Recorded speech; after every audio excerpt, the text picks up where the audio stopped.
All right, guys. So this is the recording for the Asynchronous Wednesday for January 20th. Welcome to Asynchronous Wednesdays, where we learn something, hopefully. You're kind of on your own for today, although I will be here to help you answer questions. You do have several things that you need to complete for today. So let's go ahead and get started. For the majority of this, I'm going to be sharing my screen on the Nearpod that you should be looking at. If you're wondering where everything is, you should have something like this posted in your stream where it tells you what needs to be completed. You have three major tasks for today. You need to complete your thesis worksheet, you need to complete lecture 1, and you need to study for your syllabus quiz. If you missed class yesterday for some reason and you're wondering what's going on, you're going to want to watch this Zoom video first, and then you're going to want to watch this video. What we are going to be doing first is going through lecture 1. So you should join this Nearpod. This Nearpod is going to be self-paced, so you will be able to click through like that. To start with, you just need to make sure you understand how to communicate with me today. Maybe things don't run as smoothly as I am hoping. And so there's a couple of things that you need to sign up for. The first is a remind. Remind you would just text at IBAPH to the number 81010. That way you will have all the communication that you need from me for reminders of what's due, when things are due, so on and so forth. If you have questions for me, the fastest way that you can ask me those questions is sending it to Murray_history through Instagram. And then if you need a backup way to send questions to me, you can email me at jxmurray@atlanta.k12.ga.us. Although I do not bring my computer home with me, so if you email me a question and I've already left work, it will not get answered until the next day. All right, so what's due today? What's due tomorrow? What's due this week? Today, Wednesday, what do you need to have done by the end of today? You need to have this lecture done, and you need to submit your thesis worksheet. Tomorrow, we do have our first quiz, which is your syllabus quiz. It's a 5-question quiz on the syllabus, so you'll want to study that. That information has been put on Google Classroom. And then this week, Friday the 22nd, you're going to have your first crash course quiz. Remember, you have 20 crash course questions. I don't care at all how you get that information because 10 of those questions will be turned into multiple choice questions. You'll have 7 minutes to answer those 10 questions. So study beforehand because it will move very quick, as does life. For today, when you're doing asynchronous Wednesday lectures, like lecture 1 for today, you need to submit it. It's worth 5 classwork points for your classwork grade for this week. And the way you're going to do that is you're going to make sure you answer both Nearpod questions that are in here. If you only answer one but not the other, it's not going to count. So you need to make sure you do both.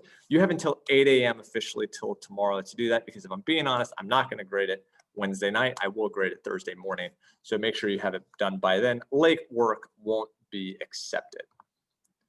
All right, so what we're going to do to start is we're first going to go through the lecture. Then I'm going to make sure you understand that thesis worksheet, and then we'll be done.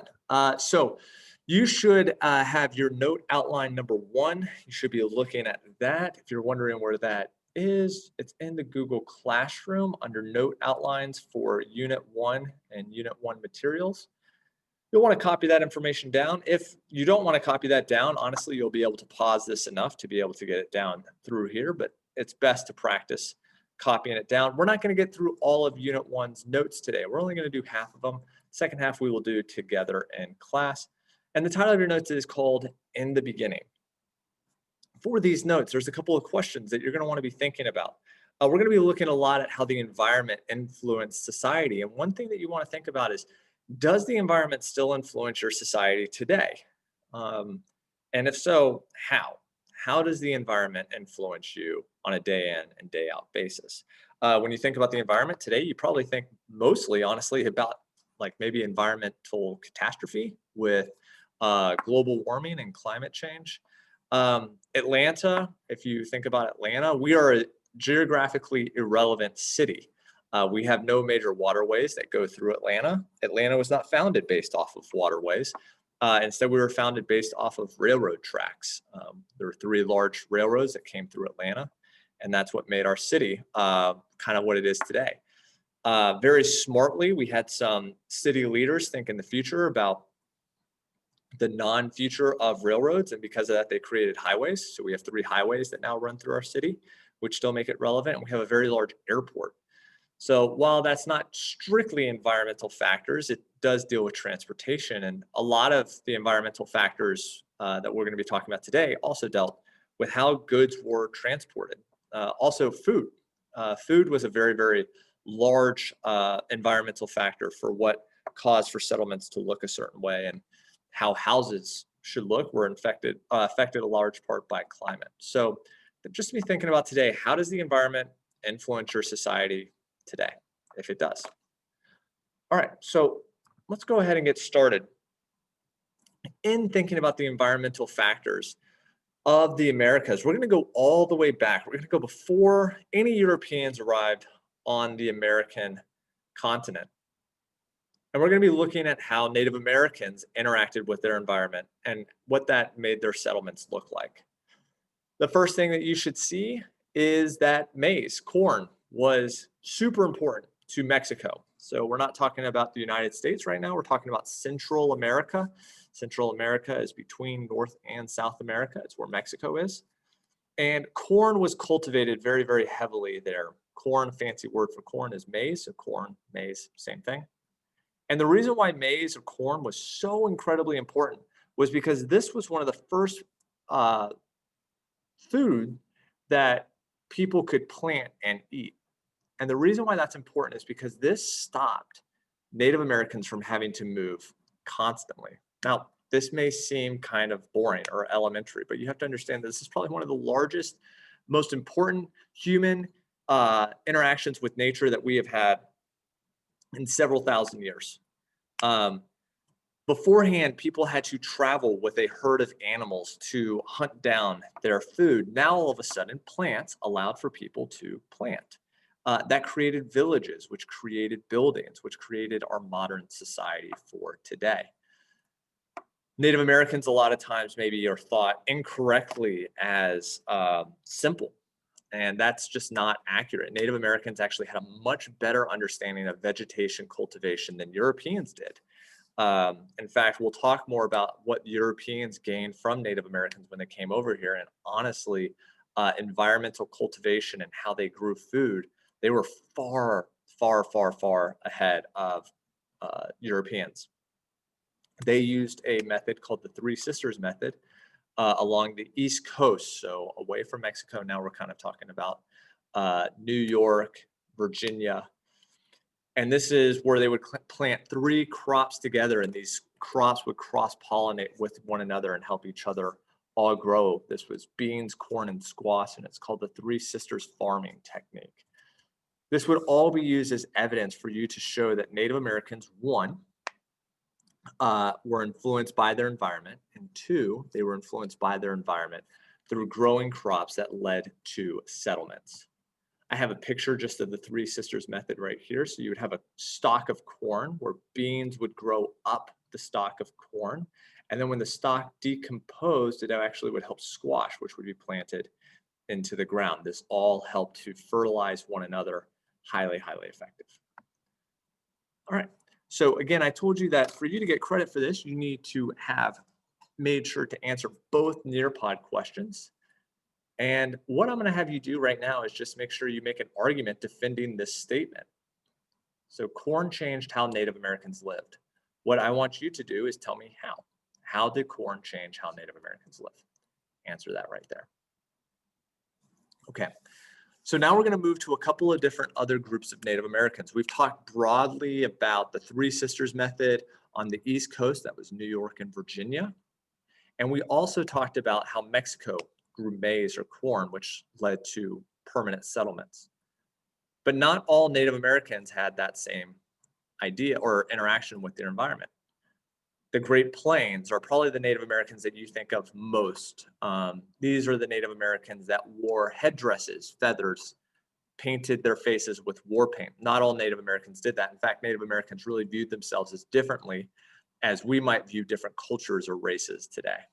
Just because they were Native American did not mean that they saw each other as one brotherhood. The Great Plains did not have as much access to natural resources. This is Kansas, Nebraska, North Dakota, South Dakota. And so because of that, they were largely nomadic even after the corn was cultivated in the South. Because they were nomadic, they had teepees.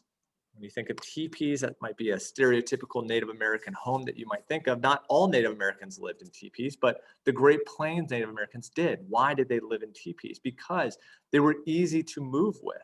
You just had a animal skin wrapped around some large poles, very easy to pick up and move with, because these guys hunted bison. Bison or buffalo, big, massive animals. And they would follow these herds, and they would use everything from the buffalo to make their lives better. They would use the skin for warmth. They would use the meat to eat. They would use the bone for weapon. So because they did not have as many natural resources, they had to remain nomadic to hunt the bison. And then the bison, another environmental element, helped for them to eat, stay warm, and fight. So now let's talk about the Southwest. This is Arizona, New Mexico. It's very, very, very hot there if you've never been.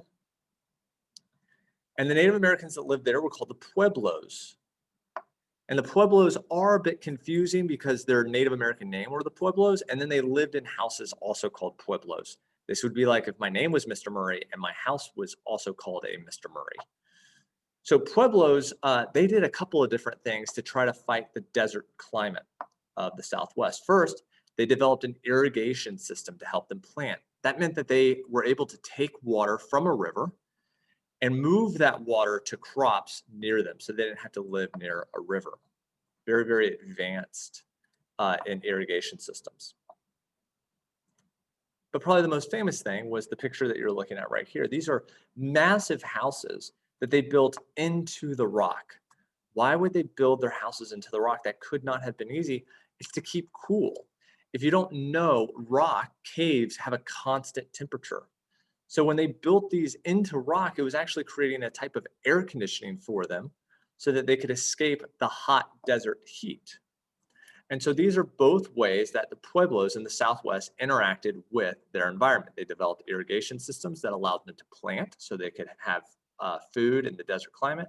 And then they built houses into rock to keep them cool. And then we have the Northeast. This is New York. And the Atlantic, this is Virginia. These are the Native Americans that are going to interact the most with our European settlers that we're going to be talking about the most, the British settlers. So their climate was more conducive, which means good for farming. So because they farmed, they did the Three Sisters technique. Remember, we talked about the Three Sisters technique at the beginning. And because of that, they created very, very permanent settlements. The Iroquois Confederacy was created in response to this permanent settlements. These were 5 Native American nations that formed a trade agreement and defense alliance. And I'm just going to show you this really quickly, and then we'll go back. These were the 5 Native American nations. One of these wasn't a part of it. I can't remember which one it wasn't. This says 6, so I guess eventually a 6 was added. But you can see this is the whole state of New York. So this takes up most of the state of New York. And all of these nations are right next to each other, and they were all permanent. Now, why did these guys form? Well, they formed to have a trade agreement so they could trade with one another, and then a defense alliance. What that meant was if you went to war with one of these nations, all other 5 nations would jump in and go to war with you. It made them much tougher against their rival Native Americans in other places. This also, though, led to stationary hunting grounds. Again, I'm going to go back to this map really quick. The Mohawk hunted here, whereas the Seneca hunted here. You did not go to each other's hunting grounds. This is one of the problems that settlers had, European settlers had with Native Americans. They would go into their traditional hunting grounds. Native Americans felt like this was greatly offensive to them. They were taking their food, and it's not like the Native Americans could hunt anywhere because they had this agreement with everyone. This also shows, though, that government alliances, international government alliances, or yeah, international government alliances were being formed. That Native Americans had government, they had values in that way. This was not something that was necessarily taught by the Europeans to the Native Americans. And this is all an influence of their environment. Because they could grow food, they have to remain stationary. Because they have to remain stationary, they have to get along with their neighbors. This also caused for them to build massive houses, which you'll see in this picture, called longhouses. Longhouses are big permanent structures. I mean, if you look at this picture, you'll see how small these Native Americans are compared to these houses. You'd have multiple families living here. These were basically apartment buildings.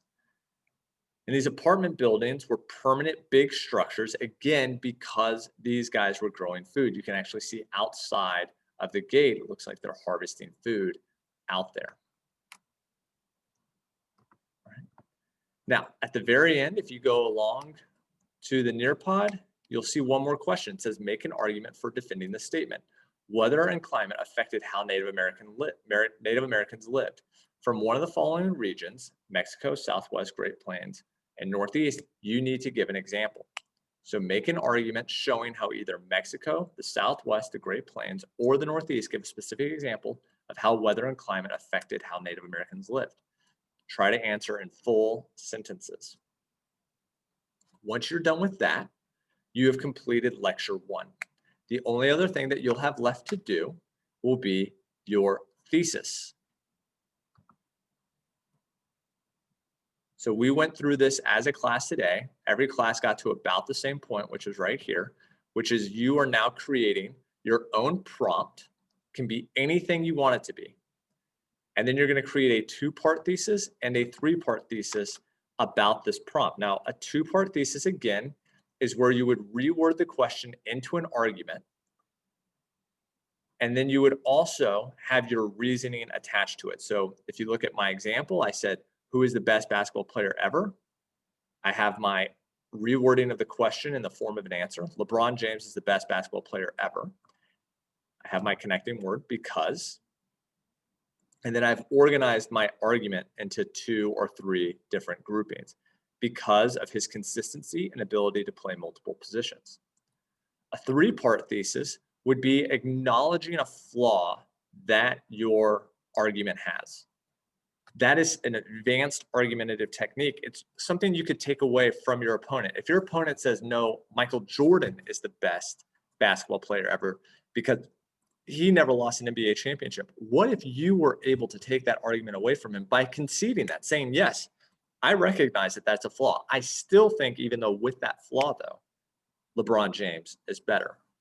So this is a 3-part thesis. This is where you would include your counterclaim at the beginning. So I'd say, despite losing 6 NBA finals, that's part 1.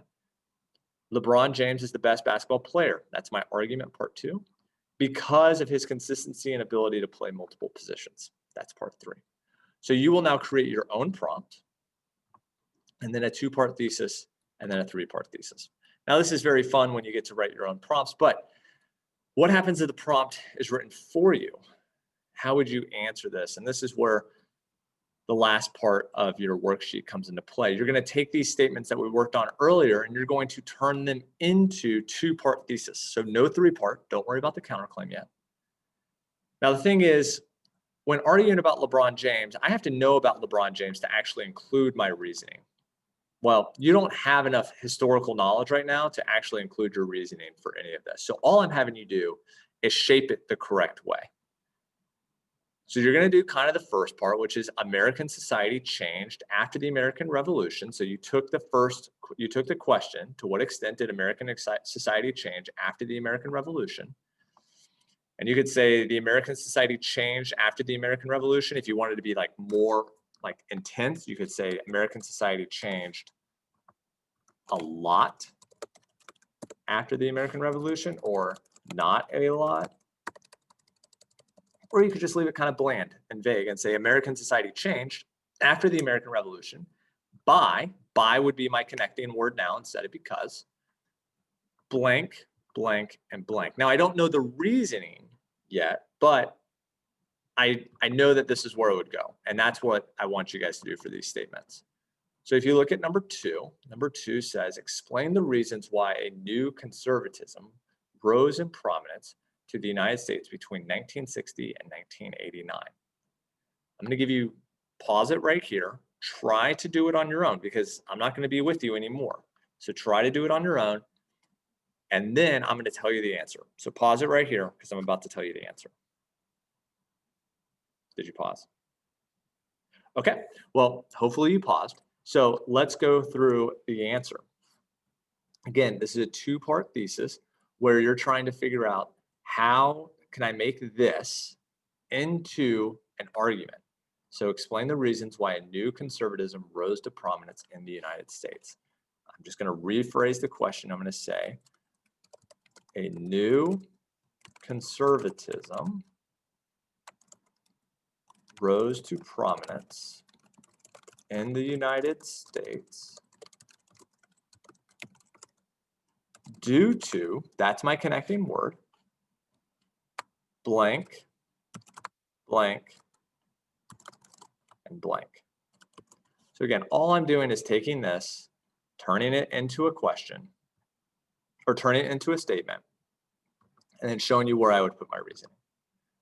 So what you're going to do now is go through 3, 4, 5, and 6, and then make sure you have your prompt 2-part and 3-part thesis done. And then make sure to submit it. It's due by 11:59 p.m. tonight. And don't forget to study for your syllabus quiz. If you got extra time, you can also start to work on your crash course.